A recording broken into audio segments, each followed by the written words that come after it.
आपण खडकोली या गावामध्ये आलेलो आहोत. आपण नेहमीच बघत असतो का चोरी हत्या ह्या प्रकरणामध्ये दिवसेंदिवस वाढ होताना आपल्याला बघायला मिळते. खरंच जो चोरी करणारा असतो तो चोरी करून निघून जातो, पण त्याच्यानंतर ज्या व्यक्तीवर चोरी होते त्याच्यावर जो काय प्रसंग ओढावत असेल ते त्यालाच माहिती असेल. असाच एक प्रसंग खडकोली या गावामध्ये एक व्यक्ती आहे त्यांच्यावर ओढावलेला आहे. त्यांच्याशीच आपण या संदर्भामध्ये बातचीत करूया. प्रथम तुमचं नाव काय? जयेश मोरे. काय बोलणार, जी तुमच्यासोबत चोरीची घटना घडली होती ती कधी घडलेली? काल दिनांक 23 दिनांक मी कालच्या रात्री म्हणजेच रविवारी रात्री 2 वाजता पुण्याला जायचं होतं मला कंपनीचा माल पोहोचवण्यासाठी. आणि मी ते जातोच, महिन्यातून माझ्या 2-3 फेऱ्या असतात तिकडे. पण खालापूर टोलनाका आहे तिथे मी 5:50ला पोहोचलो. आणि खालापूर टोलनाक्याच्या अगोदर म्हणजे एकदम उजेड होत असताना 5:50 म्हणजे एकदम सकाळ झालेली असते. सकाळच्या दरम्यान तिथे अज्ञान व्यक्ती 5-6 व्यक्ती आले तिथे आणि मला पकडून ना माझ्याशी जबरदस्ती करून पाहत माझी मोबाईल आणि कॅश चोरी केली. मी जास्त जबरदस्ती केली म्हणून त्यांनी डानकानी 2 माझ्या पायावर मारले, एक डोक्यावर आणि एक खालती पायावर मारला. मी जर अशीच कॅश दिली असती तर त्यांनी ते हात उचलला नसता, पण ते पकडून ठेवतात आणि पूर्ण गाडी चेक केली जाते.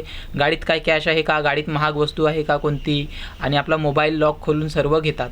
तर अशी घटना तिकडे माझ्यासोबत काल घडली.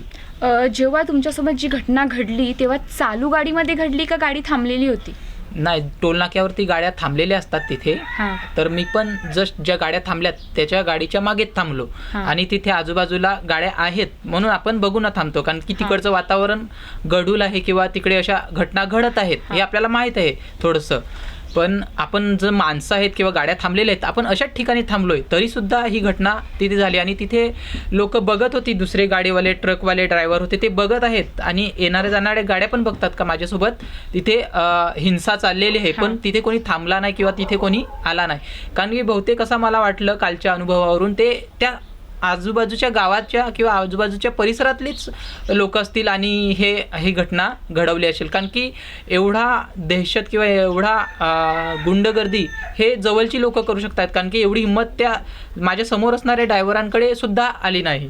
म्हणजे ज्या वेळेस घडली तुमच्यासोबत तुम्ही बोलतात का 6 लोक होती, त्यांचा वेशांतर कसा होता? त्यांचा वेशांतर आपण हिवामध्ये जसे स्वेटर घालतो तसे, आणि तोंडाला मास्क होते आणि सर्वांना ते हिरो नावाने संबोधन करायचे. म्हणजे त्यांची नावं होती ती नावं घेत नव्हते आणि म्हणजे एक त्यांचा कोड किंवा काहीतरी असेल त्या संदर्भामध्ये हे करत होते. ते कोडवरच सर्व काम करत होते, कारण की त्यांचं ओळख त्यांना लपवून ठेवायची होती, कारण लोकल असतील 100% आणि मराठी बोलत होते ते. जेव्हा तुमच्यासोबत घडलं तेव्हा प्रथम काय झालं? म्हणजे प्रथम मी गाडी जशी थांबवली तशी ह्या साईडने दोघेजण, ह्या राईट साईडला दोघेजण आले उभे राहिले आणि लेफ्ट साईडला दोघेजण येऊन दरवाजा खोलला आणि समोर दोघेजण उभे राहिले आणि मला गाडी खोलून डायरेक्ट बाहेर काढलं, मागून पकडलं असं दोघांनी, आणि एक जण चेकिंग करायला लागला. मी मस्ती करायला लागलो म्हणून एकानी पायावर मारलं माझ्या. चोरी काय झालं तुमच्या? चोरी माझा मोबाईल गेला आणि त्याच्यात 2 सिम कार्ड होते आणि 2,000 रुपये पॉकेटातली कॅश, आणि त्यांनी पॉकेटामधून काढून घेतली. बाकीचं लायसन वगैरे आणि पॅन कार्ड किंवा डॉक्युमेंटला त्यांनी हात नाही लावला, ते मला परत केलं त्यांनी. जेव्हा ही घटना घडली तेव्हा आजूबाजूला पोलीस स्टेशन होतं का? आजूबाजूला पोलीस स्टेशन नव्हतं, पण टोल नाका आपल्याला अवघ्या समोर दिसतोय 500 ते 300 मीटरवरती. आणि तिथे गार्ड अवेलेबल असतात. आणि असं नाही का खूप रात्री होऊ शकतात घटना. जर सुमारे सकाळी 5:50 म्हणजे एकदम 6, आणि आता दिवस मोठा असतो म्हणून उजेड आता लवकर होतो, तर त्या दरम्यान ही घटना घडली. तुमची ही घटना घडली त्या संदर्भात तुम्ही पोलीस स्टेशनला कंप्लेंट केली आहे का? पोलीस स्टेशनला मी गेलो, खालापूर पोलीस स्टेशनला. तिथे टोलनाक्यावरती विचारलं मी का माझ्यासोबत अशी घटना घडली, तर मी काय करू. तर तिथे चौकी असते, त्या चौकीने सांगितलं का हा टोलनाका आहे, हा खालापूर पोलीस स्टेशनच्या अंतर्गत येतो. मग तिथे मी गेलो आणि तिथे बोडके मेजर म्हणून होते, त्यांनी मला सांगितलं का काय घडलं. तर मग त्यांनी मला सांगितलं का मी सांगितलं का मला घरच्यांशी संपर्क वगैरे करून द्या किंवा कंपनीशी संपर्क करून द्या. मग त्या साहेबांनी मला मदत केली. पिंटू बसवत माझे मित्र, त्यांना मी इंस्टावरून शोधायला सांगितलं. विशाल गोलीमला संपर्क केला आणि विशाल गोलीमनी पिंटूचा नंबर दिला आणि मग कंपनीशी संपर्क झाला. आणि त्या साहेबांनी मला मेडिसिनसुद्धा आणून दिल्या पायावर लागलेलं म्हणून. त्यांनी मला जेवण दिला आणि मला खर्चाला सुद्धा पैसे दिले. म्हणजे पोलिसांनी तुम्हाला सहकार्य केलं. पण जेव्हा तुम्ही कंप्लेंट केली तेव्हा काय म्हणून कंप्लेंट केली किंवा पोलिसांनी कसं सहकार्य केलं दुसऱ्या? जेव्हा म्हणजे ते पोलीस जे सर होते सकाळी, त्यांची सुट्टी झाली, त्यांची ड्युटी संपली आणि त्याच्यानंतर दुसरे पोलीस होते. आमची इच्छा होती का तिथे एक केस नोंदवावी, जेणेकरून पुढे भविष्यात अशा कोणावर घटना घडू नयेत. पण तसं काही होतं नाही, दिसलं नाही. त्यांनी फक्त चोरी झाली हेच त्याच्यात नमूद केलं, असं त्यांच्याकडून लेखन करण्यात आलं आणि ती कॉपी आमच्याकडे आहे. का आमचा मोबाईल हरवला असं त्यांनी दाखवून दिलं त्याच्यात. जेव्हा तुम्ही इंस्टाग्रामवर ह्यांच्याशी संपर्क केला तेव्हा किती वाजता आले? त्यांना काहीतरी 12-12:30च्या दरम्यान आले ते, 1-12:30च्या दरम्यान. म्हणजे ही घटना घडली त्यावेळेस तुम्ही पोलीस स्टेशनला गेले तेव्हा खालापूर पोलीस स्टेशनने तुम्हाला सहकार्य केलं? हां, तिथे बोडके मेजर म्हणून होते ना सर, त्या सरांनी मदत केली मला. तुम्ही व्यवसाय काय करत आहेत? मी ड्रायव्हिंग करतोय एक कंपनीची गाडी आणि माझा तोच व्यवसाय आहे का मी त्याच्यातून माझ्या परिवाराचं भरण पोषण करतो. तुम्ही हे करत असताना तुमच्यासोबत हे पहिल्यांदाच घडलं का त्या ठिकाणी? हा, पहिल्यांदाच माझ्यासोबत अशी घटना घडली आणि खूप म्हणजे अलग वाटलं ती घटना. खूप अशी का आयुष्यात मी खूप फिरतो, म्हणजे गाडी ड्रायव्हिंग करतो, पण आयुष्यात माझ्यासोबत अशी कधी घटना घडली नाही आणि मला अज्ञान होतं का ह्या भागात अशा घटना होतात. तरी पण मी ते थोडं सांभाळून करत होतो. पण मी टोल नाक्यावर थांबलो आहे आणि टोल नाक्यावर जरी अशा घटना घडत असतील तर मग तो पूर्ण घाट आहे लोणावळा खंडाला आणि तो पूर्ण डोंगराळ भाग आहे. मग तिथे इतर ड्रायव्हरांसोबत किती वाईट घटना घडत असतील याची आपण कल्पनासुद्धा करू शकत नाही. काल तुमच्यासोबत हा प्रसंग घडला होता. येणारा कोणावर ड्रायव्हर लाईनवर प्रसंग घडू नये आणि त्यासाठी तुम्ही काय बोलणार आहेत? काल जो प्रसंग घडला तो खूप वाईट होता. तर मी आव्हान करतो इथल्या पालघर जिल्ह्यातील आणि बाहेरून राज्यातील जे ड्रायव्हर माझे बांधव आहेत का ते आपल्या भरण पोटासाठी ड्रायव्हिंग करतात, तर त्यांनी सावधान हवं का लोणावळा घाट, खालापूर टोलनाका ह्या भागात चोरीचे प्रमाण खूप मोठे आहे. कारण मागेच माझ्या संदर्भात काल जी घटना घडली ती पिंटूने एक व्हॉट्सअप ग्रुपवरती टाकलं. तर त्या व्हॉट्सअप ग्रुपवरती असा मला समजण्यात आलं का आमच्या भागातील 2 व्यक्तींची चोरी तिथे झालेली आहे, म्हणजे माझ्या अगोदर. पण ते कोणाचे निदर्शनच नाही आलं, माझं झालं म्हणून ते मला कळलं. तर मी त्यांना विनंती करतो का तिथे जास्तीत जास्त तुम्ही थांबू नका आणि थांबण्याचा प्रयत्न करू नका आणि तुमची गाडी असेल ते तुम्ही गाडी चांगल्या व्यवस्थेत घेऊन जा. आणि पोलीस प्रशासनाला माझी विनंती आहे की अशा वारंवार घटना जर त्या भागात होतात तर मग तुम्ही आमच्या सुरक्षेसाठी कोणतं तरी योग्य पाऊल उचलल्या पाहिजे. तुम्ही गस्त घालता, तुम्ही फिरता किंवा तुमचं फेरी होते हे मान्य आहे, पण तरीसुद्धा ह्या घटना घडतात. म्हणजेच आम्हाला प्रश्न पडतो साहेब का तुमचं कुठेतरी ह्याच्यात हातभार आहे किंवा तुमचेच पोलीस मित्र त्यांना मदत करतात किंवा तुमचेच पोलीस मित्र त्याच्यामध्ये त्यांना पाठबळ देऊन ना त्यांना हे करण्यासाठी करतात. आपल्याला हा प्रश्न ह्याच्यासाठी पडलेला आहे का काल तुमच्यासोबत जे घडलेलं होतं म्हणून आपण पोलीस प्रशासनाला दोष देतोय. जर पोलिसांनी तुम्हाला सपोर्ट केला असतं तर आपण पोलीस प्रशासनाला दोष दिलाच नसता एकंदरीत बघायला गेलं तर. कारण त्यांनी मला जागेवर सुद्धा नेलं नाही किंवा कुठे काय झालं हे त्यांची जिम्मेदारी होती का तुला कुठे झालं काय झालं त्या जागेवर नेऊन ना त्यांची थोडीशी चौकशी, एक प्राथमिक चौकशी जरी त्यांनी करायला पाहिजेत होती.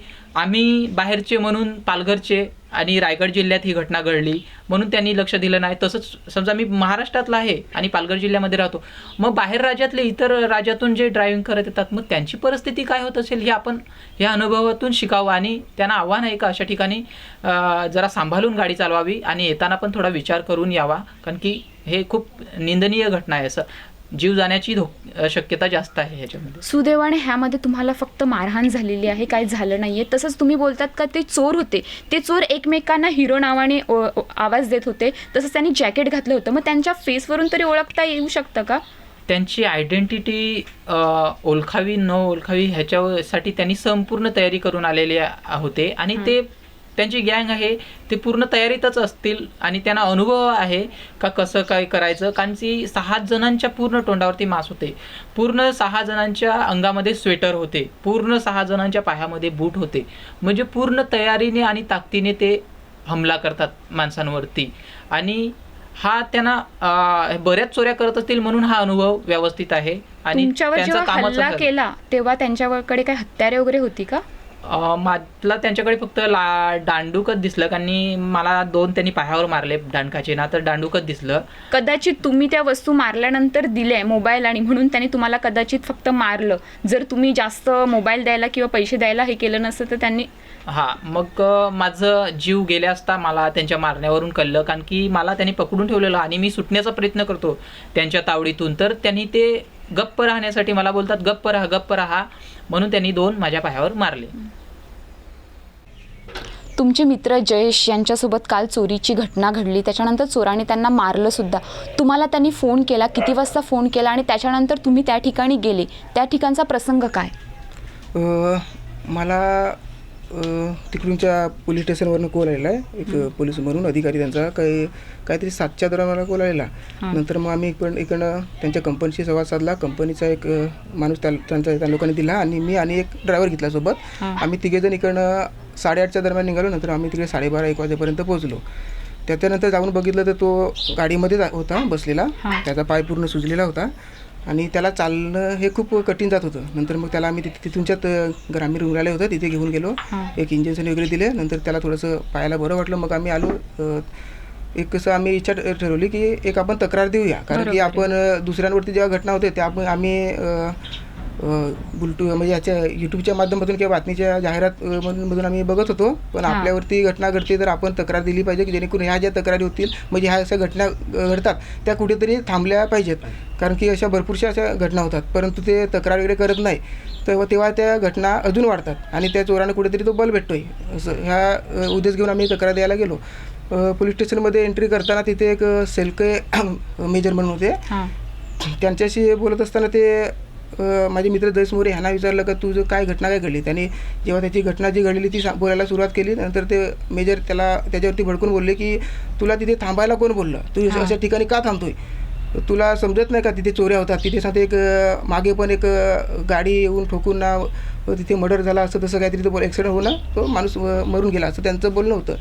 परंतु आणि तुझे पैसे काय सांगते पिऊन येतात ड्रायव्हर आणि खोटे बोलतात की पैसे नाही गेले तरी पण पैसे जास्त बोलतात असे ते त्याला बोलायला लागले. मी त्यांना बोललो की साहेब पैशांचं काही लेणं देणं नाही मिळत, आम्हाला पैसे पण नाही पाहिजे, आमचा मोबाईल पण नाही पाहिजेत, परंतु त्याचा मोबाईल हरवलेला आहे आणि त्याच्यामध्ये सिम आहेत. उद्या उठून तो मोबाईलचा गैरवापर होऊ नये म्हणून आम्हाला तक्रार द्यायची आहे आणि तो चोरीला गेला आहे. नंतर मग त्या लोकांनी ठीक आहे थोडीशी बोलणं झालं. त्याच्यानंतर त्या लोकांनी तक्रार घ्यायला सुरुवात केली. परंतु त्यांनी तक्रार पण अशी नॉर्मल घेतली की ह्याचा मोबाईल चोरीला गेलेला नाही मिळत, तर तो कुठेतरी ह्यांच्यात लापरवाहीमुळे पैसे आणि मोबाईल पडला आहे. म्हणजे त्यांनी कुठेतरी एक तक्रार घेतली, परंतु त्यांना कुठेतरी आम्हाला जे पाहिजे होतं की तिथे ज्या चोऱ्या होतात ते कुठेतरी थांबायला पाहिजेत. जे तिथूनचे स्थानिक प्रशासन आहे त्यांनी कुठेतरी कारवाई करायला पाहिजे, ॲक्शन घ्यायला पाहिजे, जेणेकरून तिथे आमच्या एका मित्रावरती जो प्रसंग घडला आहे ते मागे पण घडले असतील परंतु ते तक्रार करत नाही. पण आता पुढे तरी थोडं तरी तिथे हे व्हायला पाहिजे, असं भीती व्हायला पाहिजे. कारण की आताच आपला मित्र बोलतो की तिथे त्यांच्यासोबत जेव्हा घटना घडत असलेल्या 3-4 गाड्या तिथे आहेत थांबलेल्या आहेत. ते ड्रायव्हर बघतात की त्याला मारण होते, तिथे येणारे जाणारे लोक बघतात बाईक घेऊन किंवा 4 व्हीलर घेऊन, पण त्यांच्यामध्ये एवढी हिंमत नाही आहे का सकाळचे पहाटे 6 वाजताची घटना घडते परंतु त्याला येऊन वाचू. म्हणजे ही ती चोरांची तिथे दहशत आहे. ही दहशत कशामुळे आहे, कारण की तिथे पोलीस प्रशासन जागृत नाही म्हणून. तर आमचा हाच हेतू होता का एक आपण FIR दाखल करू आणि त्याच्यानंतर पोलीस प्रशासन तिथे योग्य ती कारवाई करेल त्यांच्यावरती.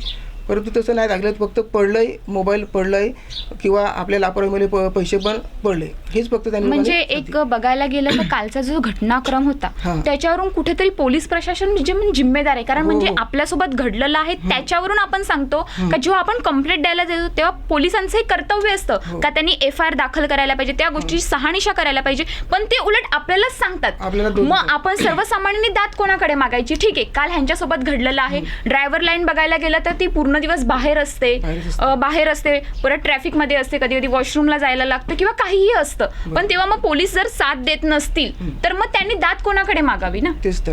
आणि बघा गाडी आहे ती एक मशीन आहे, ती आपल्याला विचारून नाही कुठेतरी आता जर खराब झाली काहीतरी टेक्निकल प्रॉब्लेम आला तर ते आपल्याला विचारून नाही ना बनवणार की हा इथे सिटी आहे किंवा इथे गॅरेज आहे, इथे पोलीस प्रशासन इथे बंद पडू का मी, ती कुठेही पडू शकते.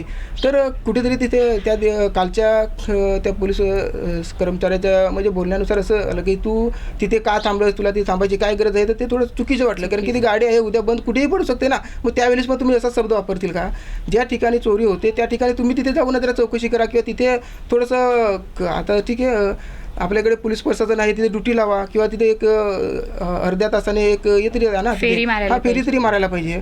आणि ठीक आहे, पोलीस प्रशासनाकडनं तिकडे त्यांच्यावरती कारवाई होईल असं आम्हाला तर नाही वाटत. पण आज आपल्या यूट्यूबच्या आपल्या बातमीच्या माध्यमातून आम्हाला एक आपल्या बोईसर, पालघर, मनोर ह्या भागातून भरपूरसे असे ड्रायव्हर आहेत आणि जास्त जे त्याच्यामध्ये आमच्या समाजाचे पण आहेत, म्हणून ते नवीन आहेत. हे लोकलला फिरतात आणि अचानक त्यांचं भाडं निघते पुणेला किंवा नवी मुंबईला वगैरे, तर ते नवीन असे जातात, तर त्यांना माहिती नसते म्हणून ते कुठे पण थांबतात. तर आपल्या बातमीच्या माध्यमातून त्यालाही मी आवाहन करतो की ह्या ठिकाणी असे खूप चोऱ्या वगैरे होतात. जर तुम्ही जात असतील लोणावळा घाटामध्ये तर जेणेकरून थांबू नये आणि एक सोबत कोणीतरी व्यक्ती किल्लर म्हणून घेऊन जावा आणि स्वतःचे जीव वाचवा, स्वतःचं रक्षण करा. कारण की ह्या चोऱ्या ही पहिली नाही तर अगोदरही झालेल्या आहे, पण इथे आपण कंप्लेंट द्यायला घेतोय परंतु आपली तक्रार घेत नाही, म्हणून त्या चोऱ्या वाढत जात आहेत. पण आपण जरा सतर्क राहू.